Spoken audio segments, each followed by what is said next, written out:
Hi, everybody, and welcome back to another episode of the REDX podcast. I'm Tyler Fenn here at REDX. Today is Friday, November 27th. It is Black Friday, and we are excited to have everybody here. I've got Kent Brown with me. Kent, welcome back to the REDX podcast. Thanks, Tyler. Excited to be here. I'm glad that you could join us. We've got a lot of people joining the podcast community, and many of them may not know that you've been a guest on our podcast before. And what I would love is I'd love for you to just give a brief background of your experience in real estate, bring people up to speed about who you are, and then we'll talk about why we've got you on the podcast again today. But if you could do that, I'd really appreciate it. Let our newer viewers get to know you a little bit. Definitely. So I'm Kent Brown. I'm with Summit Realty out of the Salt Lake, Provo, Utah area. So any referrals you want to send my way, love to get them. Take good care of your clients. Been doing real estate for about 2.5 years now. And yeah, just in a brokerage that prospects a lot, and kind of caught the bug with Mike Ferry, use a lot of his scripts. And what else do you want to know? Well, so the 2.5 years that you've been in real estate have been very successful. Is that correct? Is that a fair way for me to say that? Very lucrative. And we've got you on the podcast here because not only because of that success, but because a lot of that success has come from using REDX. And even in your first year, if I'm not mistaken, most of your transactions came from REDX. Is that correct? Yeah, I would say 95% of my transactions came from REDX and just cold calling and prospecting. I love it. And I love prospecting, which is why we brought you back on here. And we've invited you back on the podcast, Kent, because as a REDX customer, a lot of times people just use 1 or 2 or maybe 3 of our products, but you've got some experience with all of our products, correct? Yeah, the whole suite. So that's why I brought you back on here today. I want to talk a little bit about some of those products because we've been around almost 20 years as a company. We've been providing expired listings for over 17 years now, and many people, that's what they know us for. They know us as expireds and maybe the for sale by owners along with that. And some people just have no idea that there's some other products that we provide that are incredibly lucrative, that are even fun to prospect to, and that's why I brought you here so we can talk about some of those. One of the things that I want to ask first is of the different products that we have, the different lead types that we provide, which there's 5 of them, right? We've got our expireds, the for sale by owners, the for rent by owners, the GeoLeads, and the pre-foreclosures. I'm curious to know which one is your favorite to prospect to.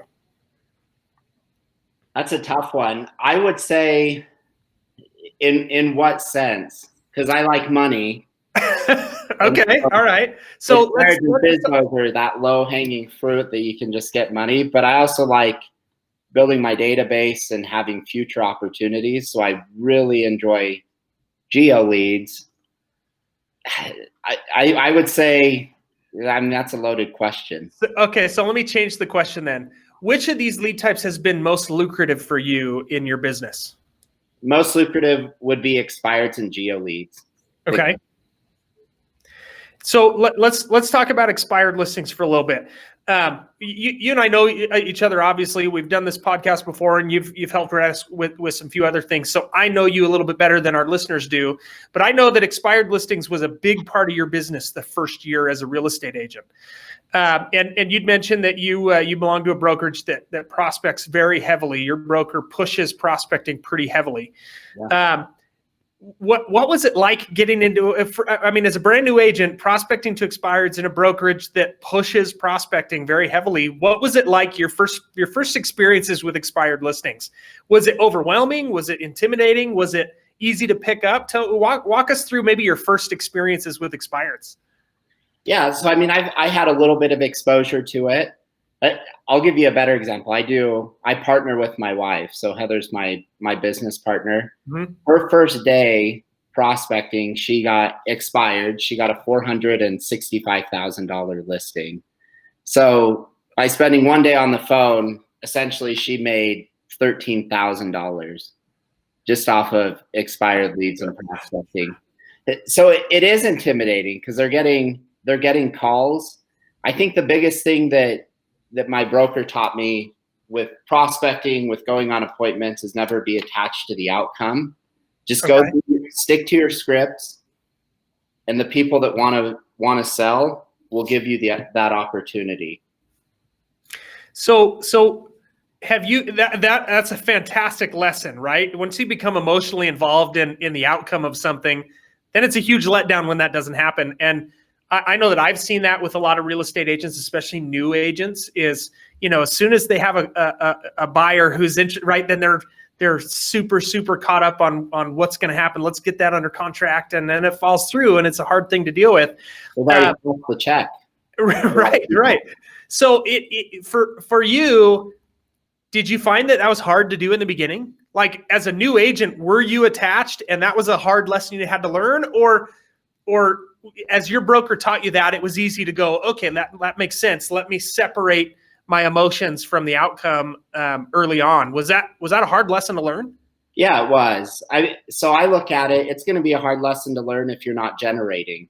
It doesn't matter if you're a brand new agent, if you've had 15 years in the business, if you're not generating and prospecting, you're always going to be attached to the outcome. So it was hard in the beginning because I had zero pipeline that I was working with. So everybody that told me yes, I was, okay, I need to be attached to the outcome. I need to be attached to the outcome. And it goes away. It's a normal thing. So don't feel bad if you're attached to the outcome.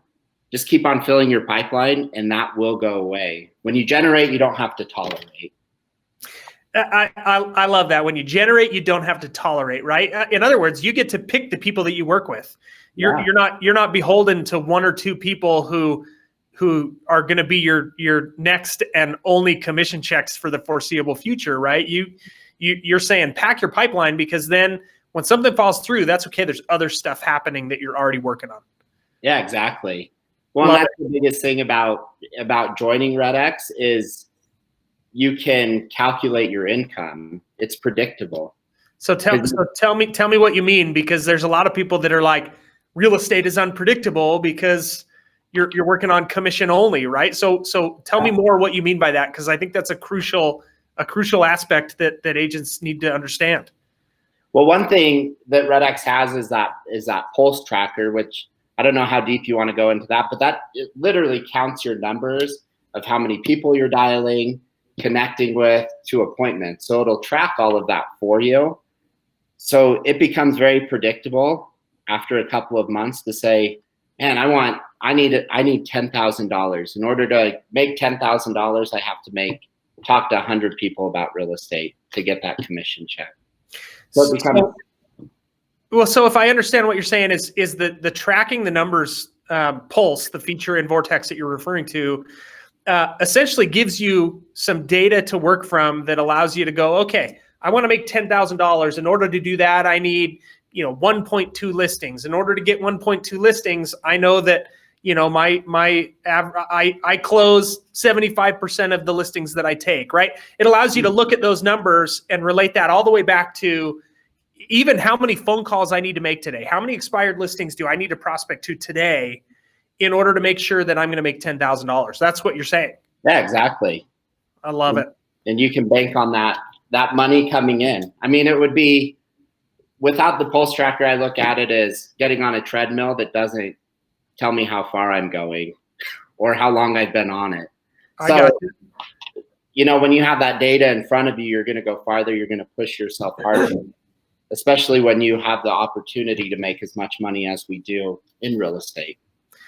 So and that's super true. I think that, oftentimes, and we've done some webinars and things in the past where we talk about understanding your numbers, that you have to track those numbers in your business, because that is, like you said, you've got to know where you're at in order to know where you want to be. And it's really hard if you're not paying attention to that. And like you said, that pulse feature tracks all of that for you. Are there particular things in that pulse feature that you look at more than others? Contacts to appointments set is really what I look at. And then some people will struggle with spending extra money on the dialer. I was one of those people. And I look at it as how much time I'm spending on the phones to how much I'm making per hour on the phones. and I make $575 an hour on the phone with a dialer. So take that dialer away, I'm cutting my worth by 3/4. So, you know. Yeah, it's amazing to me. Like you said, sometimes that the cost of the dialer at $100 a month is a huge hurdle for a lot of people. But for you to look at it and go, I know that my value on the phones, 500. What did you say? $575 an hour. Yeah. Is I mean, you work 1 hour and the dialer has paid for itself almost 6 times over. And it's such an amazing thing, because people who dial by hand, in my experience, people who dial by hand are doing 15 to 25 dials in an hour. But then you pay the fee for a dialer where there's almost no learning curve, right? It's super simple to learn, and you can do 40 to you told me one time that you've done over 150 calls sometimes in an hour. Yeah. And I mean, to 10x your productivity is pretty phenomenal. Even to 3x your productivity, if you could make 45 calls in an hour versus 15, is pretty phenomenal. So you mentioned earlier, said you're a big Mike Ferry guy. You coach under the Mike Ferry organization, and you use his scripts. I assume that you take his scripts and you just put those into Vortex, so they're right there for you. Yeah, I do. So they're right there. They pop up, and I can just go through them. I've done them enough now to where I have them down. I know them by heart.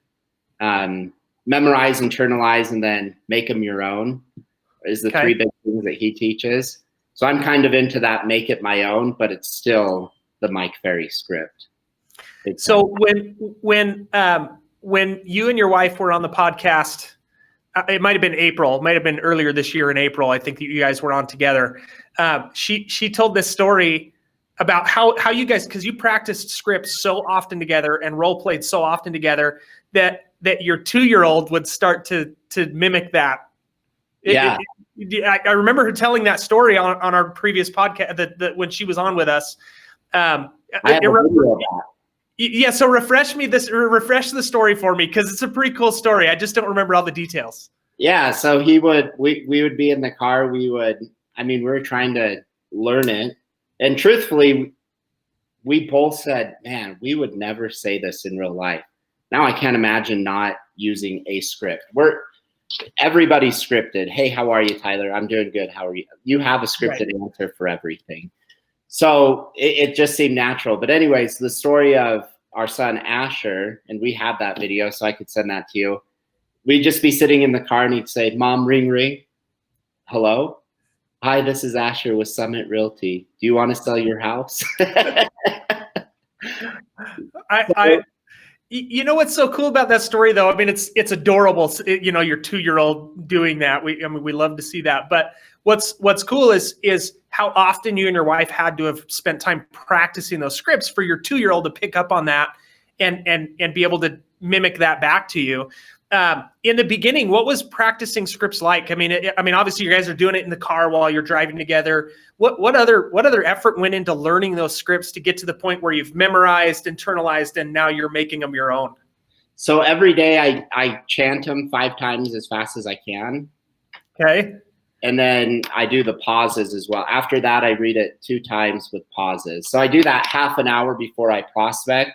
If you look at all good speakers and you look at their routines, they're going to warm up.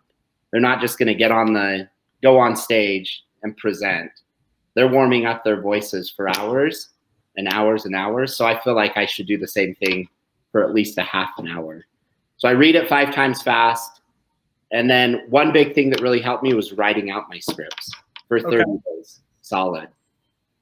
And there's something about putting pen to paper that just makes you memorize it. One thing that Heather and I did is we would practice our scripts and see how far we could get without looking. And I think that's where our kids started picking it up, because it took a while. And there's 9 or 10 questions in the script. But I think the big thing for us was we would practice the different objection handlers. That's where I really started becoming confident, because for every question that you ask, you know the response that you're getting. So wouldn't it be easier if you know that, hey, if I ask this question, it's going to trigger this response, and I know exactly how to respond to that to get them to speak with me more. So would you attribute some of your success, or even all of your success, that you and your wife have had in the few years that you guys have been in real estate, to the amount of effort that went into learning the craft early on? I mean, these hours that you guys spent practicing and writing down scripts and practicing objections, do you think that was key, or looking back, do you go, I could have got by without it? No, it was definitely key. I think if you're ignorant and you don't know what to say, you're going to be scared. People don't hire scared people. They want confidence. And if you know what you're going to say, you come off confident. I love that. Thank you. I totally agree. I think that is, I think that's so crucial. And often we overlook it, right? Role play is uncomfortable. It's awkward and uncomfortable. And, but it's, in my opinion, it's, and you validated it for me, right? It's crucial if you really want to achieve a level of success that is more than just scraping by, because you can live paycheck to paycheck in real estate just like you can anywhere else. And I think you and your wife, your team together have shown that, look, you can build so much more than that by putting in the effort early on, which is really cool. Yeah, I think it's just having minimum standards. Because the thing with real estate, if you leave thinking that you're going to make millions of dollars, but you don't raise your standard of money that you're going to earn and have that specific amount, you're always going to earn what you made when you left your job, because that's your minimum standard. So that's a really astute observation. I've never heard it said that way, but I totally agree. If you want to make more money, raise your minimum standard. So let me change gears a little bit, because you started with expireds, and I think expireds, as you mentioned, was a huge part of your first year in real estate. But you also mentioned, when I said, what's your favorite, right? You said, well, GeoLeads, right? You said expireds, the low-hanging fruit, and GeoLeads. So tell me more about how you use GeoLeads in your business, and how that really helps you to set listing appointments and take clients. Yeah, I think it can help you in so many ways. That's why I like GeoLeads a lot, because they're so diverse. If you list or sell a property, you can call around it. If you take a buyer and you sell them that property, you can call around the neighborhood, because chances are the other agent isn't calling the neighborhood. So you can call and do that. My favorite is when I have a buyer that's looking in an area. It almost makes me salivate, because I can say, hey, I have this buyer. I have Tyler Friend, a buyer. He wants to move into your specific area. When do you plan on moving? So in other words, you're not just setting a hot sheet on the MLS and making sure that your client gets an email with the criteria homes that fit. You're out there proactively seeking out, you're generating listings for your specific buyers based on the area that they want to work in. Yeah, exactly. Well, and especially in this market, that is so key to picking up buyers, because you can say, listen, Tyler, we can go, and I say this on the phone, you can pick an agent that's going to set you up on a hot sheet, and I'm sure some already have they? Yeah. Perfect. Do you just want to see homes that are on the market and you're competing with 50 other people to buy this house? Or would you rather have an agent that's going to go out and work hard to find off-market properties where you're the only one, because you're the only one working with Kent Brown? Yeah. See, that'd be a real. Even I know that we're just role playing, but it's hard for me to even go, oh no, I mean, because if I was in a position where I'm buying, that's what I want. That's what I want in my agent. Is I want to know that they have my best interests at heart, and they're working hard to achieve that best interest. Right? They're working hard to do that. What else? I mean, well, let me ask this question. Not what else. How often are you using GeoLeads as a prospecting tool? Every day. I prospect GeoLeads probably 2 hours a day. Wow. And so, okay, so hold on. Let me ask this question then real quick. What does your prospecting schedule look like? Because I know expireds is a big part of it also. So walk me through, if you're spending 2 hours just on GeoLeads, walk me through your whole prospecting schedule. So I do expireds, canceled. I do both of those. That's one thing I really like about REDX is you can call canceled as well. Mm-hmm. That's a really lucrative lead type. Then I do new for sell by owners. Typically, new for sell by owners don't want to do anything with you. They're just wanting to try it out. So I try to gauge them on how long they're going to sell on their own before they'll start interviewing agents. Then I cut that time in half and just continually follow up with them. And it would amaze you how many don't sell on their own and will hire you if you just follow up aggressively. But you're still calling them right when they hit the market. Absolutely. Absolutely. Because that's when they're wanting to sell. They're the most motivated to sell. So you can get a lot out of them. They're not frustrated yet. You can get a lot of your ammunition for when you call them back later. Then I do for rent by owners, all the new for rent by owners. There's not a lot of competition there. I love for rent by owners because a lot of times you can either pick up sellers, or if they don't want to sell, you can pick them up as buyers.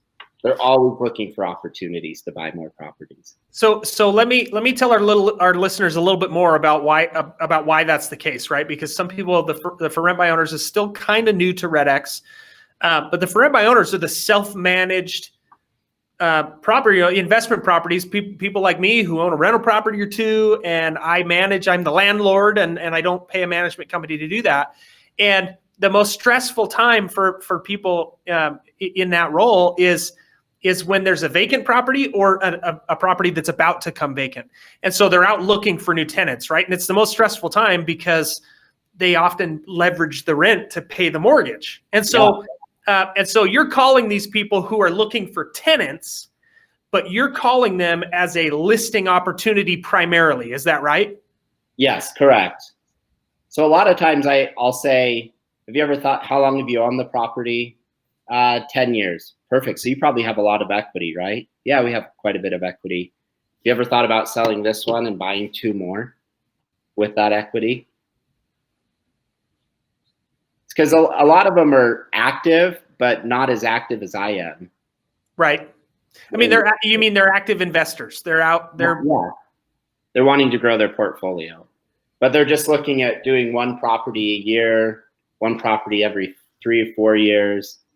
So if you go in and say, man, you could leverage this and buy 2 more rental properties and increase your net worth and how much money, passive income you have coming in, that's a no-brainer. So, and you've had experiences, correct me if I'm wrong, but you've had experiences where calling those for rent by owners has turned into multiple transactions. Is that right? Yeah.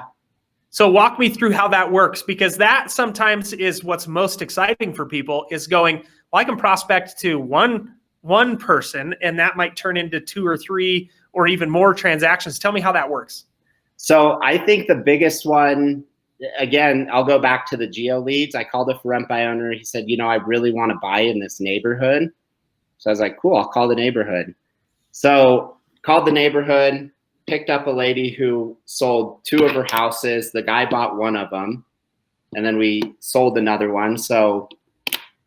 And then the same lady turned around with the money that she sold for those 2 properties and bought another property down south, which we represented her in for. It was a $1.4 million bed and breakfast. So all in all, that one call to that for rent by owner and then doing GeoLeads, we calculated we made somewhere around 89, 90,000.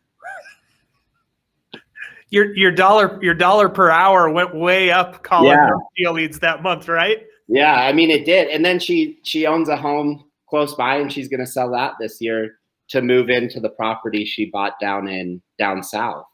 Well, and you know what? Stories like that aren't terribly uncommon. We've talked to a lot of our customers prospecting the for rent by owners who, they call somebody who, they want to sell that rental property plus another one plus their primary residence and then buy a new one. And so you represent them in 4 different transactions. And that, like you said, $90,000 commission is pretty fantastic when you make one contact.